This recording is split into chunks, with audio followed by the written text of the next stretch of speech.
Hello everybody, welcome back to Road to Master. I hope you're all having an amazing day. We're starting off with the white pieces against the 1946 from Palestine, Caro Khan coming in. We're back to playing E4 because the English is not my thing at all. If you watched yesterday's video, we scraped by through the skin of our teeth. And yeah, it was close, I think. If I remember correctly, it was close.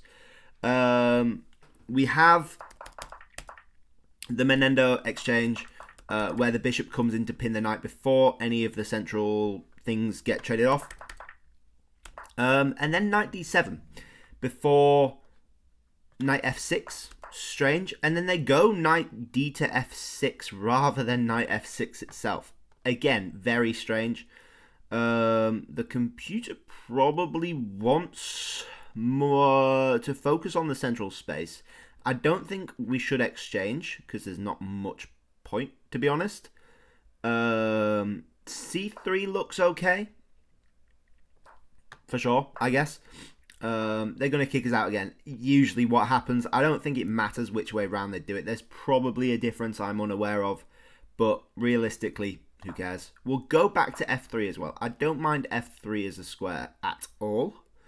And I think bishop d3 is the way to go, to be honest. And we can even think about queenside castling. It's interesting to do a queenside castle, but yeah, queen b6. The obvious threat of rook b2. I think we're going to have to go queen e2 to stop this. We can't really afford to ignore it, to be honest. But it matters less now because we have developed this light squared bishop. I'm not too upset about that. And we're probably now going to have to castle kingside, to be honest. The queen there, it's a health and safety risk, I think, is a nice way of putting it. We can try an a4, a5. Doesn't really do much, to be honest. And we can try some kingside pushes, I guess. But again, I don't think we're breaking through. It's going to be a long battle, I think. Unfortunately, it's not going to be a quick knockout, I don't think. They've played this quite conservatively, which is what the usual sort of plan is, to be honest. So it's not bad, but it's just less tricky, I guess. Less tricky. I don't know if that's the right way of putting it, but yeah. I'd like to go a4, but queen b3... Oh, queen b3, bishop c2, right? So I can go a4. Potentially look at a5. Interesting. Rook d5. I can think about going bishop c4.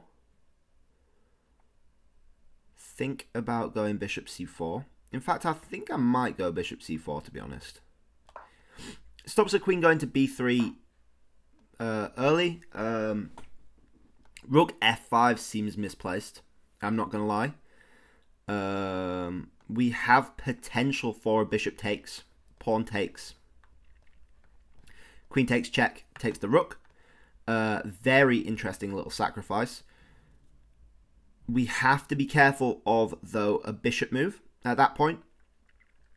So if we move this bishop back to g3, and they did something stupid like a6 or something, pawn takes pawn, bishop takes pawn takes.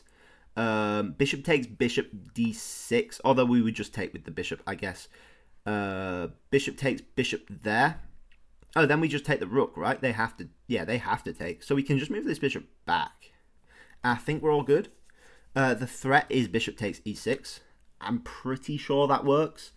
It'll be interesting for sure. And they decide, yeah, no, that's a safe decision. You're opening up the queen to defend the pawn. Makes total sense, I think. We can try an a5 here. That could potentially work. With threat of queen c6 is the only way to keep defending this pawn. Bishop b5, I think, is nice looking, at least. Sometimes things just look nice and they work. You know, you don't know why they work exactly, but it looks okay. And they go there and they fall for it, which is good for us, I guess. Because I will definitely take this happy little exchange here. Sort of what we were going for anyway. We don't get the 2 pawns out of it like we would if we sacked the bishop. But I am not complaining at all. And actually, this queen's struggling for space. It's going to have to go back to c8.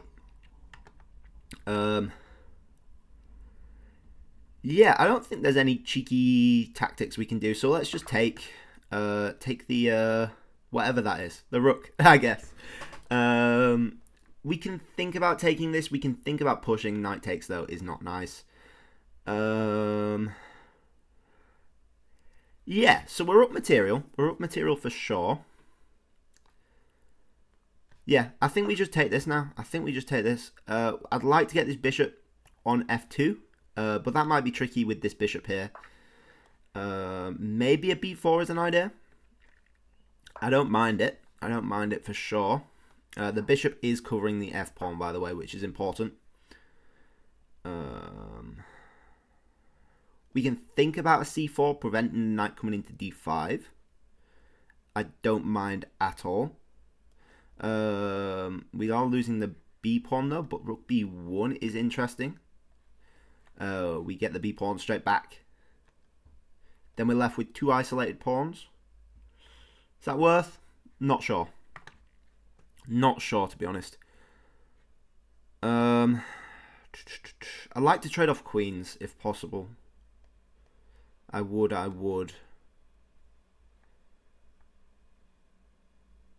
Yeah, this knight coming in is annoying as well.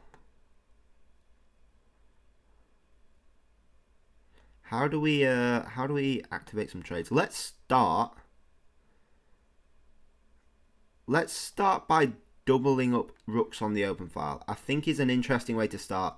With threats on the queen, with some potential back rank threats. Not really. They've got the knight and the bishop both defending the back rank pretty well.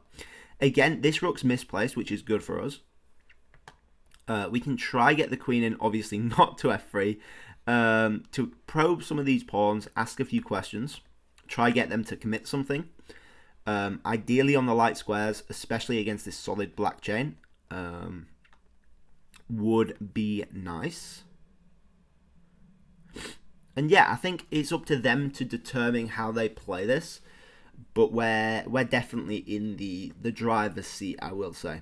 You know, where we are slightly reacting to what they do. You know, them being down the exchange, they have the possibility to shake things up. There is the imbalance there.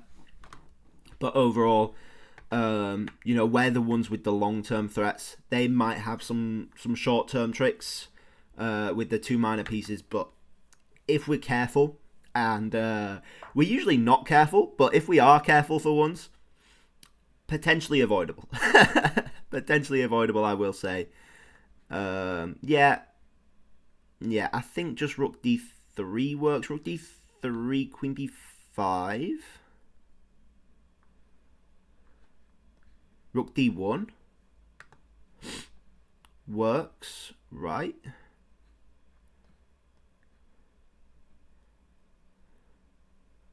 I think so, because we have back rank threats if the rooks are doubled up. Queen b5, rook ad1. Knight takes rook up mates. Yes. Yes. Is a dubious one. We're walking into some tactics potentially here. We always have queen d2. Now that doesn't seem smart. That does not seem smart to me. Maybe it is. Maybe it is smart. I don't mind that, yeah. I overlooked that a bit. Actually, no. Takes knight. Oh, no. Takes knight, rook takes. Ah. No, we just go rook d1, right? Yeah. Yeah, I think we're good here. I think we're good here. Bishop takes, we take. Yeah, and they go there now. And now we take knight. No, takes, rook takes. Ooh. What's happening? I don't really know. I don't really know what's happening anymore. I've lost control of the situation. Definitely lost a bit of control of the situation. Rook takes. Thing is, queen takes at the end is annoying. What about c4?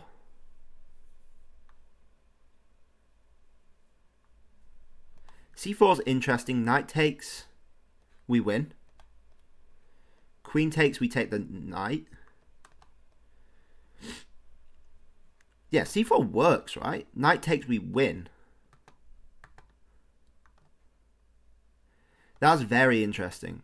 And queen takes, we take the knight. Yes. And we take the knight because the queen's discovered. They take our queen, we mate. They take, we just take the queen. They take with the rook, we take the queen. So C4 works. That's a really cool move. I really, really like that. That's so interesting. I'm pretty sure it works. Pretty sure. There is the remotest chance that it doesn't work. And by remotest chance, I mean there's a large chance that it doesn't work at all. But we will see. I'm pretty sure it does. If my calculations are correct, they go for that. And now rook takes d5 is the way to play it because of the back rank threats. Bosh! Ooh! Ooh! Love to see it. Queen sack there. Beautiful. Beautiful. That's what you call big brain. Big brain stuff. Yeah, and they go for that. Rook takes, and we move up. So we're up a queen for a rook. Happy days, I guess. We can win this pawn. Win this pawn here. And this should be relatively not that hard to win. Relatively not that hard to win. We could just get the pawn. Let's get this pawn instead. It's got bigger threats, I think. Got bigger threats to fry. Even if they push the pawn, we still have that with the fork on the rook is the idea. And I think this is probably resignable. I don't want to jinx it or anything. But yeah, this is definitely resignable now. Definitely resignable. Yeah. I mean, a queen versus a bishop. We're up pawns as well. Good stuff. That was a nice tactic. I don't want to pat myself on the back too hard. But that was a cool tactic. We definitely got brilliancies in there. For sure, for sure. 2 in a row would be amazing again. 1 brilliancy. That's fair enough, I think. 87.3 versus 79.6. 2300 versus 2050. Let's have a look. There was a point where we made a blunder there, I think. We definitely made a blunder. Yeah, going back to even. I think that might have been rook d1. Oh, no, rook d3 probably was the blunder, which I said was a bit dubious, but it had nice tactics behind it, I think. So we know this theory back to front. 97, interesting move. They definitely know the theory a bit. If these are the best moves, rather than this knight out, which is way more natural, they definitely know a bit of theory. We played it safe with c3. It's the usual sort of structure you play. Bishop c4 is slightly better, which is the usual move as well. But I thought maybe we go for a bit more of an attacking game with the bishop on d3, looking at the king. Might have been a bit of a mistake. Not losing at all, though, I don't think. And the best move was bishop e2 straight after, which is insane for some reason. Don't ask me why. I will never understand that. Queen e2 seems like the only way to save the pawn. Apparently, you can go bishop e5 for some reason. Yeah, no clue. No clue at all. It just goes queen back to d8. What if they take? Go on. Enlighten me. Enlighten me. Castles. The computer will play this all day, every day, I think. And the whole point is that the bishop's controlling b8, but it was also sort of controlling b8 before. I don't know. I don't know. I don't think anyone knows, to be honest. Castle's apparently an inaccuracy. Who cares? A4's good. Bishop c4, okay, kicking the rook about.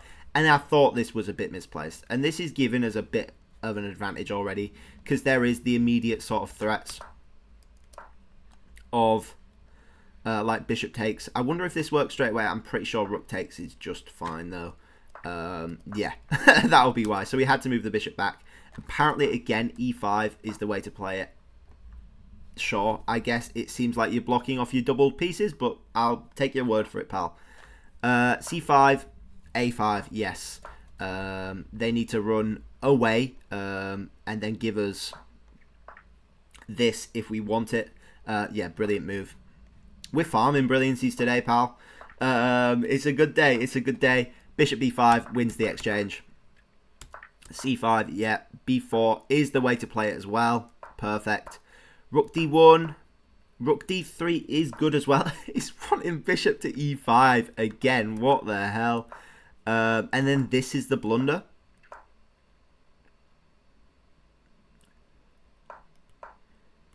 Yes, that is a blunder, in fact. Yeah. So the move was rook to c1. We didn't cover this. I don't know why we didn't cover this. They didn't take it. And then c4 is an absolutely beautiful move. With the whole idea of rook to d5, which we discussed, I'm pretty sure thoroughly, but we can run through the variations. So the problem is the queen's discovered this. We'll go back to here. If knight takes, this is just mating. Checkmate there. And if queen takes, which we saw, if the queen runs away, we'll just take the knight. Not there. Not there either. There, we'll just take the knight for sure.